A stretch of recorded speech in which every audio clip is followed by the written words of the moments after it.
Continuation of lesson number 4, page number 46. The problem with trade. During the 19th century, tribal group found that traders and moneylenders were coming into the forest very often. Why? Because they wanted to buy the forest produce, offering cash loans and asking them to work for wages. It took tribal groups some time to understand that what was happening. Now the traders used to exploit the tribals, and initial stage they never understood that they were being exploited. So in 19th century, this tribal group came into contact with these traders and moneylenders. And why they used to come to the forest? To buy the produce. And at times they used to even offer them cash loan, or they used to ask them to work at wages, but at a very low wage. Cash loan was given at a very high rate of interest, and they used to buy the produce at very cheap rate. Now over here, example is given of a silk grower. In 18th century, Indian silk was in demand in European market. The fine quality of Indian silk was highly valued, and export from India increased rapidly. So nearly 18th century, our Indian silk was in demand and used to be exported in the European market.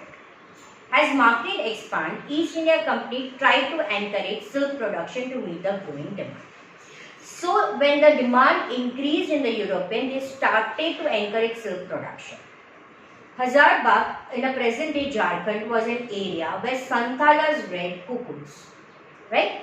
We have studied in the science silk worm, how the silk has been produced with the help of the silkworm and cocoon.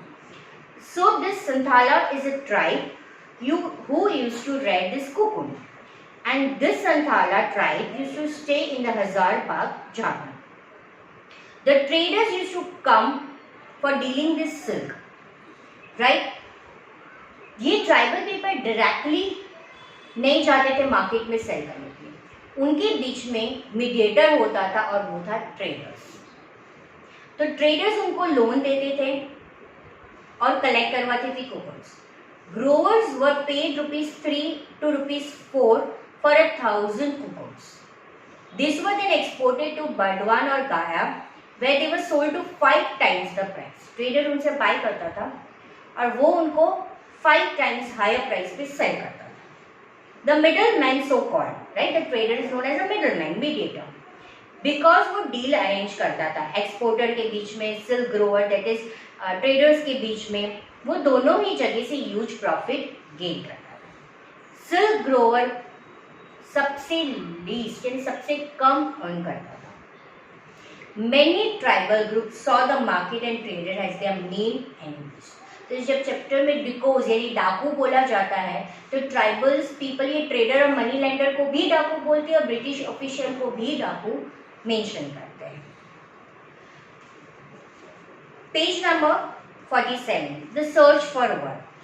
Now the plight of the tribal, यानी कि जो tribal की condition थी वो day by day खराब यानी कि destroy होती जा रही थी.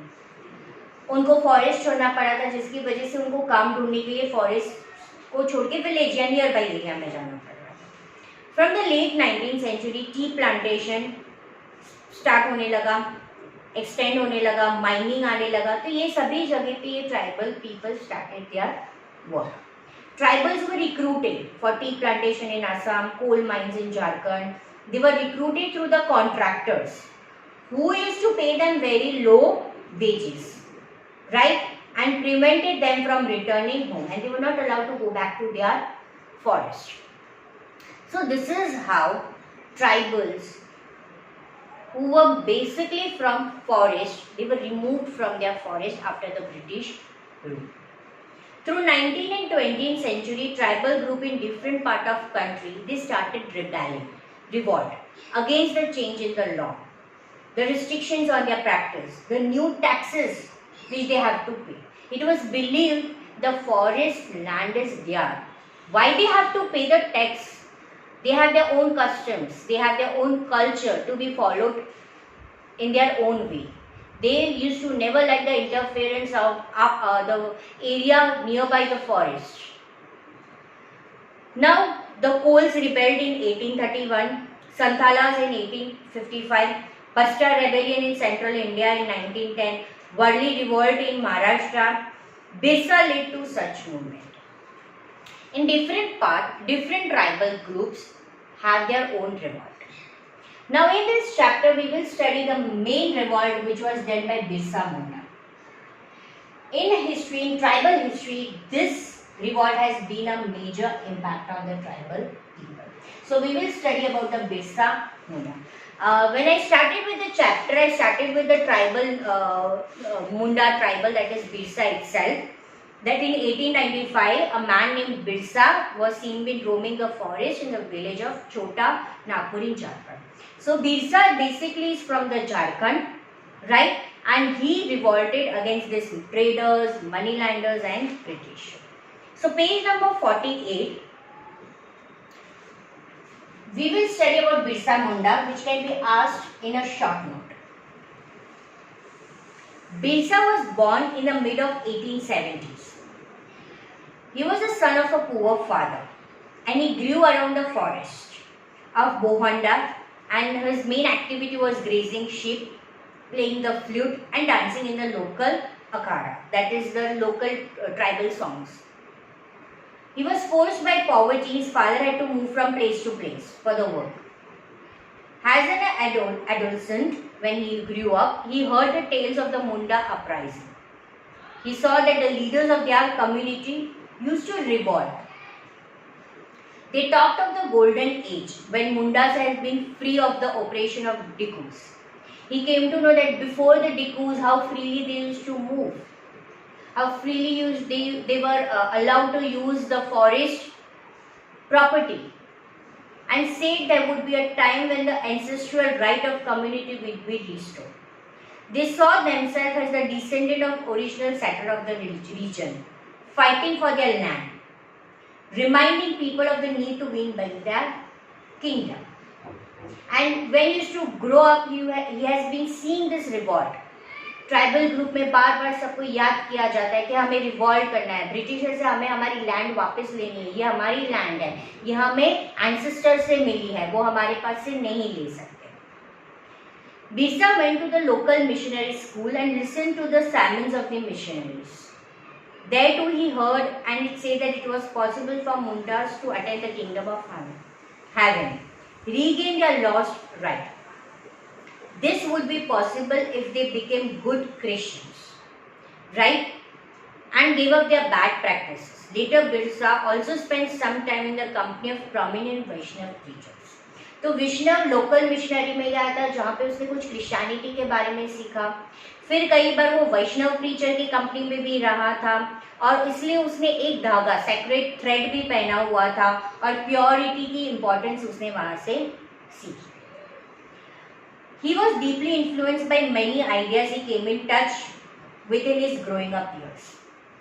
Birsa movement. He started this movement for the reforming tribal society. He wanted to change this tribal society. He requested Munda to giving up drinking liquors. उन्होंने सबको request किया कि you stop drinking, clean their village, stop believing in witchcraft and sorcery, black magic, right? काला चक्र.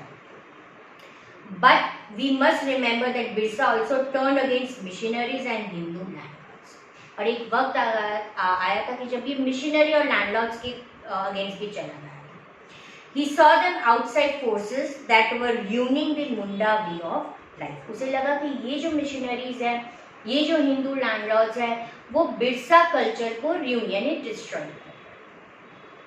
In 1895, Birsa urged and requested his followers to again recover their glorious past. He talked of the golden age, that the age of truth they used to live, when Munda was to live in a good life. Constructed embankments, natural springs were there, planted trees and orchard, practiced cultivation. They did not kill their brethren and relatives. वो उन्हीं के relatives को या उन्हीं के ancestor को नहीं मारते थे, honestly रहते थे. Birsa also wanted people to once again work on their land, settle down and cultivate their fields. What worried about this Britisher officer was this Birsa movement. And this Birsa movement had a widespread effect. Somehow Birsa movement wanted to remove this missionary, moneylender, Hindu landlords, and the government set up a Munda Raj with Birsa at its head. This movement had lot of effect on the tribal people. Page number 49. The land policies of British were destroying the traditional land system. So Hindu landlords, moneylenders who were taking over their lands, missionaries who were criticizing the tribal traditional culture. Birsa went against all this thing. As the movement spread, British officials decided to suppress this movement, to stop.